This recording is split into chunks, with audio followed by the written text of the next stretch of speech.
Assalamualaikum warahmatullahi wabarakatuh. Selamat pagi teman-teman. Sebelum kita mulai pembelajaran pada pagi hari ini, alangkah baiknya kita berdoa terlebih dahulu ya. Menurut agama dan kepercayaan masing-masing, doa mulai.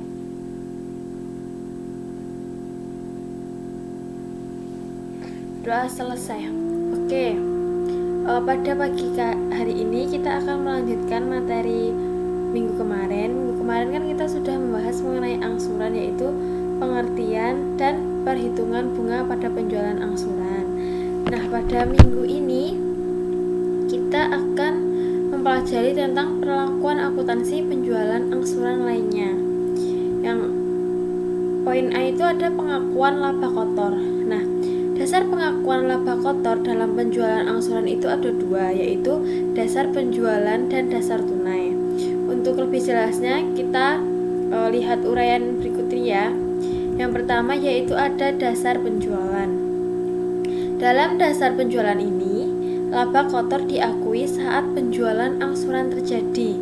Nah, tanpa memperhatikan apakah pembayaran sudah diterima ataukah belum. Dasar ini dapat diterapkan jika memenuhi 3 kondisi berikut ini, yaitu kondisi yang pertama, jangka waktu pembayaran relatif pendek. Kondisi yang kedua ada kemungkinan terjadinya pembatalan sangat kecil.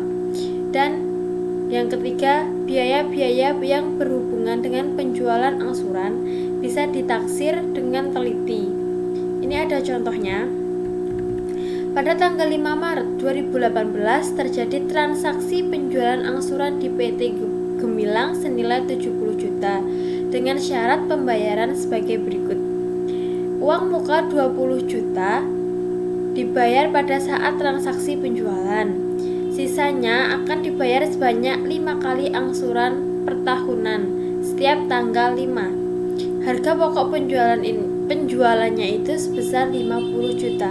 Nah, laba kotor yang sudah diakui dari penjualan angsuran tersebut dan dicatat pada tahun 2018 oleh PT Gemilang sebesar 20 juta. Nah, 20 juta ini berasal dari 70 juta yaitu harga jualnya, dan 50 juta ini harga pokok penjualannya, maka diperoleh nilai sebesar 20 juta. Kemudian laba kotor diakui pada saat penerimaan uang muka sebesar 20 juta karena ini uang muka yang mereka berikan yaitu sebesar 20 juta dibayar pada saat transaksi penjualan tersebut. Nah, untuk tabel penerimaan pembayarannya sebagai berikut. Untuk tanggal 5 Maret 2018 ini sebagai uang muka ya, karena kan tadi transaksinya terjadi pada tanggal 5 Maret. Mereka memberikan uang muka sebesar 20 juta.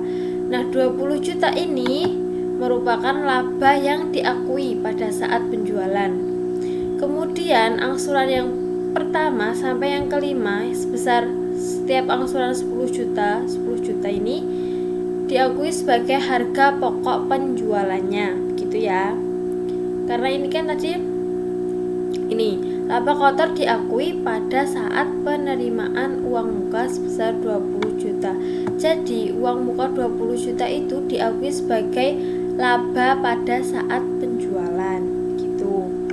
Kemudian yang kedua ada dasar tunai. Nah, pada dasar tunai ini laba kotor diakui pada saat pengumpulan kas, bukan pada saat penerimaan uang muka di awal. Setiap pengumpulan kas ini terdiri atas pembayaran harga pokok penjualan dan laba kotor. Dalam dasar tunai terdapat 3 metode yang memperlakukan penerimaan penjualan angsuran, yaitu harga pokok penjualan dan laba kotor diakui secara proporsional. Kita bahas yang harga pokok penjualan kemudian laba kotor dulu. Dalam metode harga pokok penjualan kemudian laba kotor ini, penerimaan kas yang pertama kali itu dianggap sebagai penutup harga pokok penjualan. Nah, setelah harga pokok penjualan itu tertutup, maka penerimaan berikutnya akan diakui sebagai laba kotor.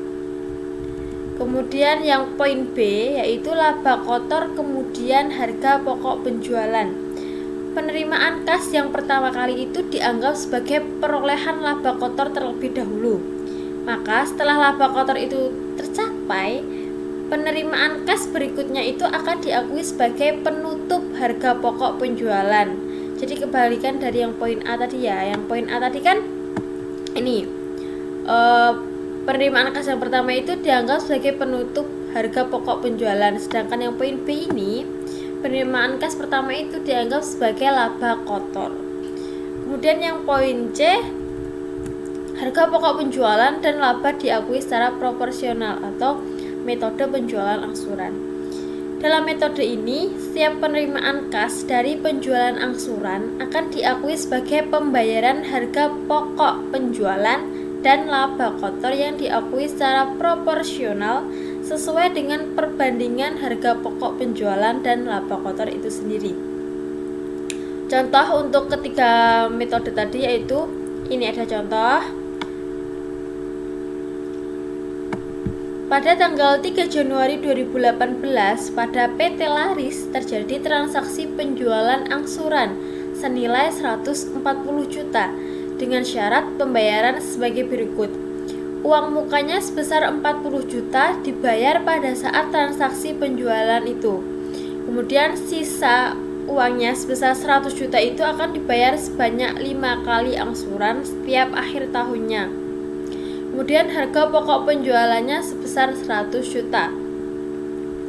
Bertanya bagaimana perhitungan laba kotor dengan menggunakan metode harga pokok penjualan kemudian laba kotor kemudian harga pokok penjualan, dan laba kotor dan harga pokok penjualan diakui secara proporsional. Kita lihat pembahasannya. Yang harga pokok penjualan kemudian laba kotor, tadi kan penerimaan kas yang pertama itu diakui sebagai harga pokok penjualan. Nah, penerimaan kas dari tanggal 3 Januari 2018 hingga 31 Desember 2020 maka akan diakui sebagai penutup harga pokok penjualan dengan total 100 juta rupiah. Penerimaan selanjutnya yaitu 31 Desember 2021 dan 31 Desember 2022 diakui sebagai laba kotor dengan total 40 juta. Untuk lebih jelasnya kita lihat tabel di bawah ini ya.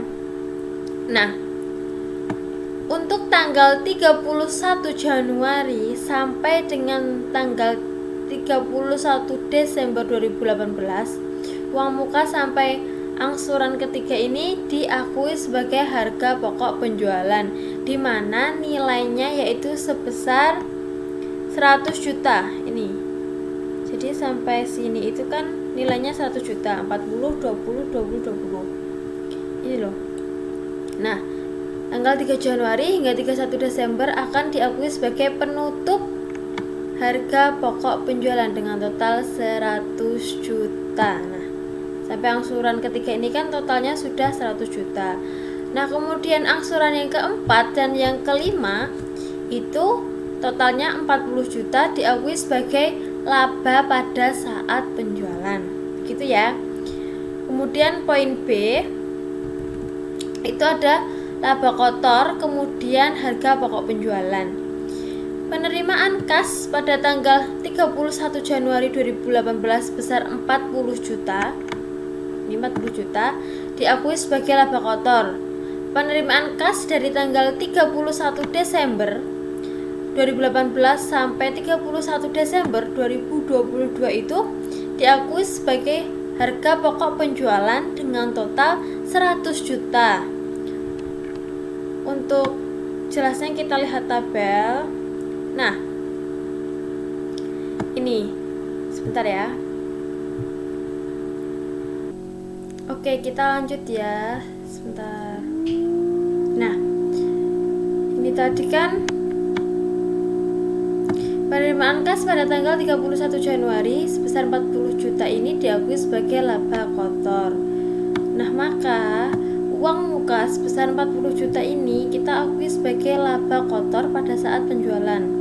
Kemudian untuk yang angsuran ke-1 sampai dengan angsuran yang ke-5 ini jumlahnya sebesar 100 juta itu kita akui diakui sebagai harga pokok penjualannya. Jadi kebalikannya dari yang poin A tadi. Kemudian yang poin C itu ada laba kotor dan harga pokok penjualan diakui secara proporsional. Nah, untuk laba kotor dan harga pokok penjualan ini kita hitung dulu perbandingannya, yaitu harga pokok penjualan dibagi laba kotor. Harga pokok penjualannya tadi kan 100 juta ya, 100 juta, dan laba kotornya itu 40 juta.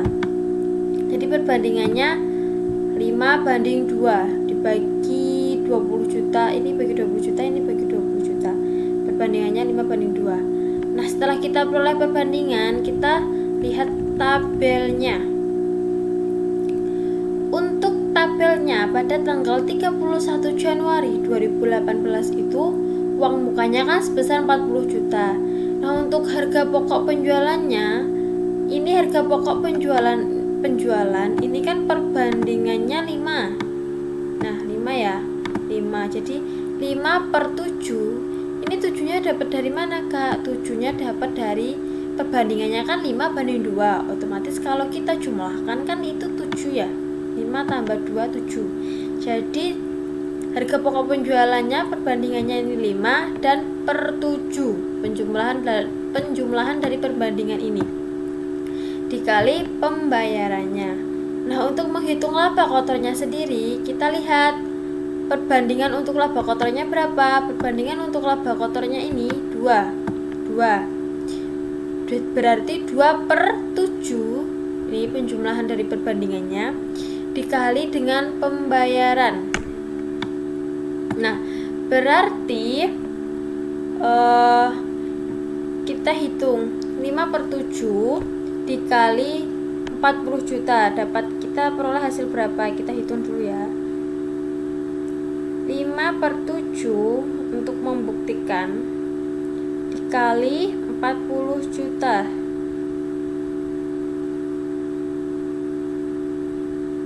Nah, kita peroleh ini di kalkulator. Kakak itu sama 28.571.428,5714 rupiah. Berarti 5/7 dikali nih 40 juta, kita peroleh hasil 28 juta sekian. Kemudian untuk laba kotornya 2/7 dikali pembayaran. Kita coba hitung lagi ya. 2/7 dikali 40 juta. 40 juta. Nah, kita peroleh di kalkulator sama kayak di tabel ini sebesar 11 juta sekian. Jadi pembayaran ini dari jumlahnya ini. Yang bawahnya sama, cara menghitungnya 5/7 dikali 20 juta. Kita hitung lagi ya, 5/7 dikali 20 juta. Nah, kita peroleh 14 juta sekian. Yang laba kotornya juga begitu, 2/7 dikali 20 juta. Oke, begitu ya teman-teman.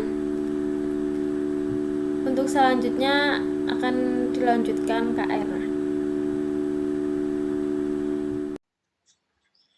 Oke, di sini saya akan melanjutkan materi yang sudah disampaikan oleh Mbak Niken ya. Tadi kan mengenai pengakuan laba kotor. Materi selanjutnya yaitu poin B tentang tukar tambah. Apa sih tukar tambah itu? Tukar tambah merupakan penjualan di mana pembeli menyerahkan barang yang dimilikinya sebagai uang muka, sedangkan kekurangannya dibayar secara angsuran. Jadi di dalam angsuran ini tidak hanya melakukan penjualan secara kredit saja, namun bisa dilakukan secara tukar tambah, metode tukar tambah ini. Nah, barang yang diserahkan sebagai uang muka akan dicatat berdasarkan realisasi bersihnya dengan syarat nilai relasi bersih tidak boleh melebihi nilai pokok penggantinya. Nilai relasi bersih dihitung dengan mengurangi taksiran harga jual barang dengan biaya perbaikannya, biaya pemasarannya, biaya lain-lain, serta laba yang diharapkan. Di mana selisih antara harga yang disepakati dengan nilai realisasi bersih dimasukkan dalam akun cadangan kelebihan harga. pada akhir periode akun, cadangan kelebihan harga mengurangi akun penjualan angsuran.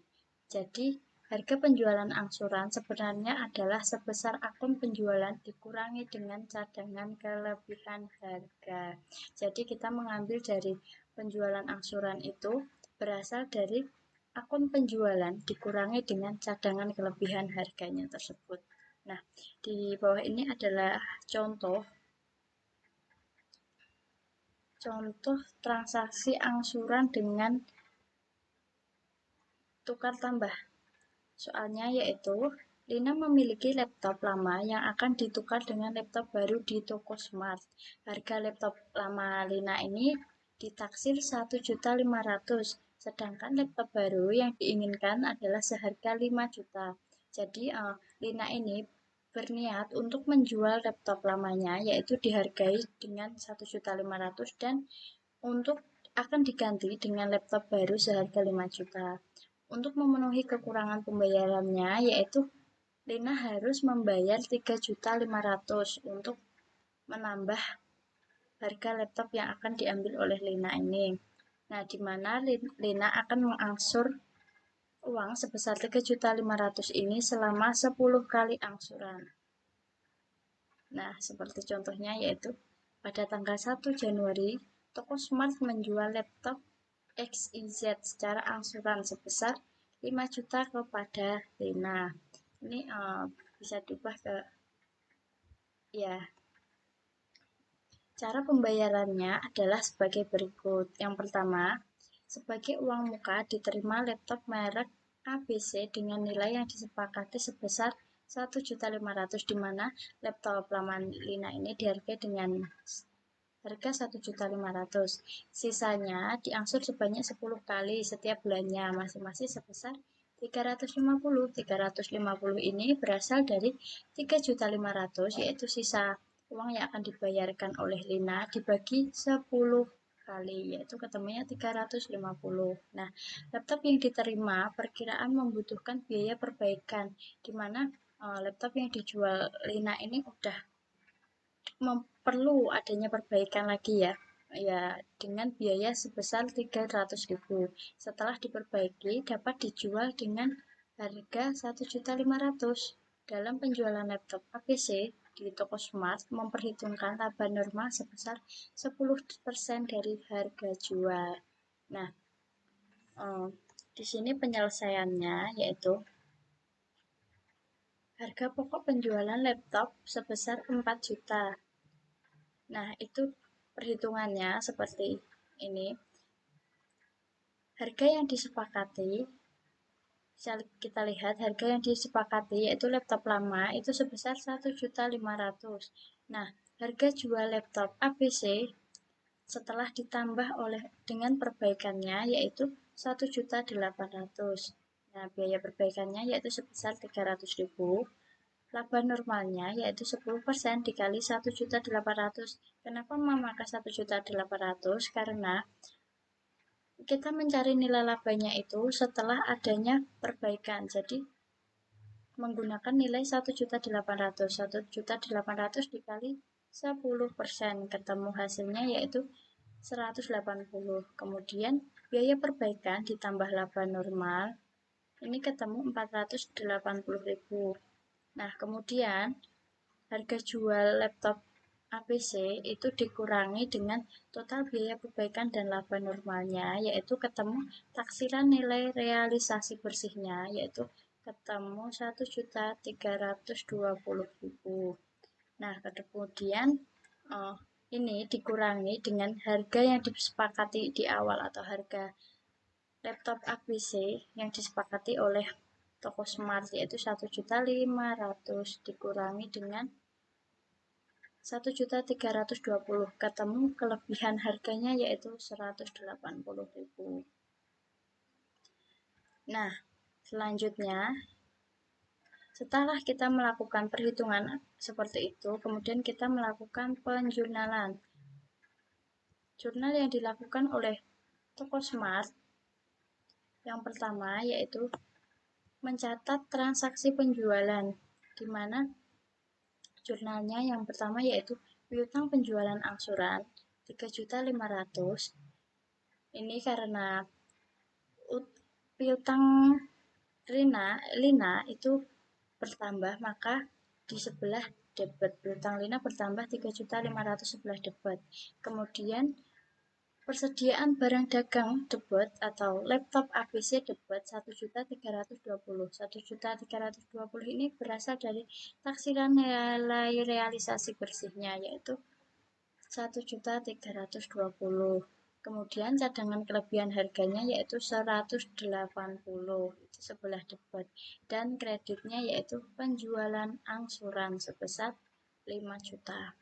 Kemudian setelah itu kita juga harus mencatat harga pokok penjualannya, yaitu jurnalnya beban pokok penjualan angsuran pada persediaan barang dagang atau beban pokok penjualan angsuran debit sebesar 4 juta, persediaan barang dagang sebesar kredit 4 juta. Nah, ini kenapa bisa 4 juta? Karena harga pokok penjualan laptop barunya itu ditaksir dengan nilai 4 juta. Seperti itu. Oke, poin yang selanjutnya pada poin C, yaitu setelah nilai tukar tambah, yaitu pembatalan penjualan angsuran. Nah, di mana terkadang dalam penjualan angsuran, pembeli tidak dapat melunasi angsuran. Nah, banyak sekali terjadi kemungkinan yang terjadi pada saat kita melakukan penjualan angsuran, seperti pembeli tidak dapat membayar angsuran ataupun angsurannya macet, seperti itu. Nah, sehingga terjadi pembatalan penjualan angsuran. Jika terjadi pembatalan penjualan angsuran, penjual harus melakukan beberapa hal. Nah, di sini penjual harus memiliki strategi atau hal-hal yang dilakukan agar mereka tidak mengalami kerugian. Yang pertama yaitu barang yang telah dijual dimiliki kembali atau dikembalikan. Jadi barang yang sudah dijual kepada pembeli, pembeli harus wajib mengembalikan. Penjual harus menilai kembali barang tersebut. Nah, dalam penilaian kembali, penjual harus mempertimbangkan cadangan untuk perbaikan dan laba normal yang diharapkan apabila barang tersebut dijual lagi atau yang disebut dengan nilai realisasi bersih seperti yang kita hitung di awal tadi ya pada saat penjualan tukar tambah. Yang kedua yaitu piutang penjualan angsuran yang belum dibayar mau tidak mau harus dibatalkan. Yang ketiga yaitu mencatat laba rugi dari pembatalan penjualan angsuran. Nah, di mana pencatatan laba rugi dari pembatalan penjualan angsuran itu tergantung pada metode yang digunakan atau metode laba kotor yang digunakan. Di sini ada dua metode dalam perhitungan laba kotor. Yang pertama yaitu laba kotor diakui saat penjualan. Dalam metode ini, laba kotor diakui saat penjualan, sehingga saldo piutang penjualan angsuran merupakan harga pokok penjualan yang belum diterima. Jadi laba atau rugi pembatalan penjualan angsuran merupakan selisih antara nilai realisasi bersih atau nilai dari barang yang diterima kembali dengan saldo piutang penjualan angsuran. Nah, metode yang kedua yaitu menggunakan laba kotor diakui secara proporsional dengan penerimaan kas.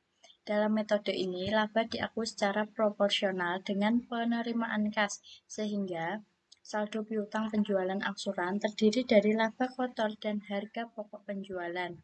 Jadi, laba rugi pembatalan penjualan angsuran merupakan selisih antara nilai realisasi bersih atau barang yang diterima dengan saldo piutang penjualan angsuran dan laba kotor yang belum direalisasikan. Nah, di sini perbedaannya antara laba kotor yang diakui saat penjualan hanya terletak pada laba kotor yang belum direalisasikan, di mana jika pada saat diakui saat penjualan itu hanya memperhitungkan antara penjualan selisih antara nilai realisasi bersih dengan saldo piutang penjualan, sedangkan pada laba kotor diakui secara proporsional dengan penerimaan kas ini, nilai selisihnya dicari dengan nilai realisasi bersih yang diterima dengan saldo piutang penjualan angsuran dan laba kotor yang belum direalisasikan. Nah, di bawah ini ada contoh soal atau perhitungan dengan metode laba kotor saat penjualan dan laba kotor proporsional diakui secara kas. Nah, ini soalnya. PT Abadi menjual barang dagangannya secara angsuran. Pada tahun 2018, terjadi pembatalan atas penjualan angsuran yang terjadi pada akhir periode sebelumnya. Informasi penjualan angsuran yang dibatalkan sebagai berikut. Yang pertama yaitu penjualan semula yaitu sebesar 40 juta dengan harga pokok penjualan angsurannya yaitu sebesar 30 juta. Dan tingkat laba kotornya sebesar 25% dari harga jual. Piutang penjualan angsurannya sudah terkumpul yaitu 20 juta. Taksiran nilai realisasi bersih atas barang yang diterima kembali yaitu sebesar 18 juta. Nah, di sini diminta hitunglah besarnya laba rugi pembatal penjualan angsuran apabila perusahaan menggunakan laba yang diakui saat penjualan dan laba yang diakui secara proporsional pada saat penerimaan kas. Nah, ini perhitungan pertama yaitu laba kotor yang diakui pada saat penjualan. Yang pertama, formatnya seperti ini. Kita cantumkan yang pertama harga jualnya, di mana harga jualnya tadi sebesar 40 juta. Kemudian kita kurangi dengan piutang yang sudah ditagih atau yang sudah dibayar itu sebesar 20 juta. Nah, sisanya yaitu piutang yang belum ditagih sebesar 20 juta. Nah, bisa kita lihat taksiran nilai realisasi bersihnya atas barang yang sudah dikembalikan yaitu sebesar 18 juta. Nah, kemudian piutang yang belum ditagih dikurangi dengan taksiran nilai realisasi bersih 18 juta ketemu nilai rugi pembatalan penjualan yaitu sebesar 2 juta rupiah. Ya, 2 juta. Nah, setelah kita melakukan perhitungan seperti ini, langkah yang selanjutnya yaitu kita melakukan penjurnalan atas pembatalan angsuran jurnalnya yaitu debetnya yaitu persediaan barang dagang 18 juta. Kenapa persediaan barang dagang ini didebet? Karena di sini kita mengembalikan atau telah menghitung taksiran nilai realisasinya itu sebesar 18 juta.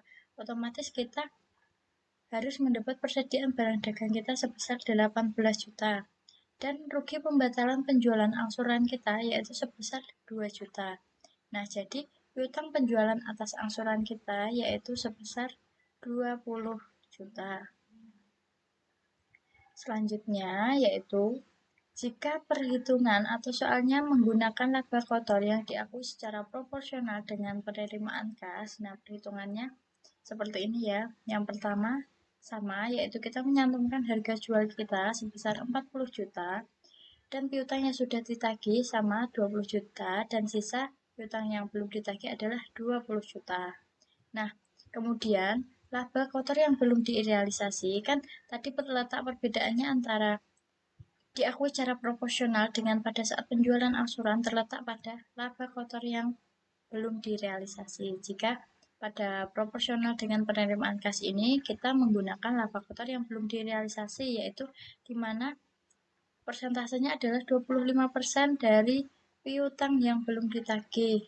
Jadi kita hitung 25% dikali 20 juta yaitu ketemu nilai 5 juta. Harga pokok penjualan belum yang jadi sisanya yaitu 20 juta dikurangi 5 juta yaitu ketemu harga pokok penjualan yang belum dibayarkan sebesar 15 juta. Kemudian taksiran nilai realisasi bersihnya tetap sama ya tadi seperti di soal 18 juta. Jadi selisihnya yaitu 15 juta dikurangi 18 juta yaitu ketemu 3 juta laba. Dimana jika harga pokok penjualannya dibayar lebih kecil dari taksiran nilai realisasi bersih, maka perusahaan tersebut laba. Namun jika sebaliknya taksiran nilai realisasi bersihnya harga pokok penjualannya lebih besar dari taksiran nilai realisasinya, maka perusahaan itu rugi. Nah, kemudian setelah kita mencari perhitungannya, kita melakukan penjurnalannya. Nah, letak perbedaan antara jurnal dengan menggunakan penjualan angsuran dan proporsional yaitu terletak pada laba kotornya. Debitnya sama ya seperti yang tadi, persediaan barang dagang sebesar 18 juta, laba kotor yang belum direalisasikan yaitu sebesar 5 juta. Ini ya, pada perhitungan laba kotor ini 25% kali 20 juta ketemu 5 juta. Dan kreditnya yaitu piutang penjualan angsuran sebesar 20 juta dan laba pembatalan angsuran. Jadi pembatalan angsuran ini ada labanya yaitu sebesar 3 juta. Seperti itu ya. Nah, sampai di sini materi kita pada pertemuan kali ini. Nanti jika ada kesulitan materi atau mungkin ada yang belum paham, bisa ditanyakan langsung ke kami, bisa melalui chat WA di grup ataupun secara pribadi ya.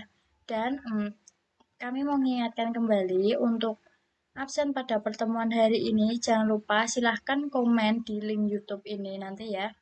Silahkan komen nama, nomor absen, dan kelas, serta kesimpulan dari materi pada pertemuan kali ini ya. Dan di akhir pembelajaran kali ini nanti ada contoh soal latihan, silahkan dikerjakan, kemudian dikumpulkan seperti biasanya, yaitu melalui link Google Form yang akan kita bagikan. Seperti itu, mungkin itu saja materi pada pertemuan kali ini. Bila ada salah kata, kami mohon maaf. Bila ada materi yang belum jelas, silahkan ditanyakan pada saat pembelajaran berlangsung. Sekian dari saya. Wassalamualaikum warahmatullahi wabarakatuh.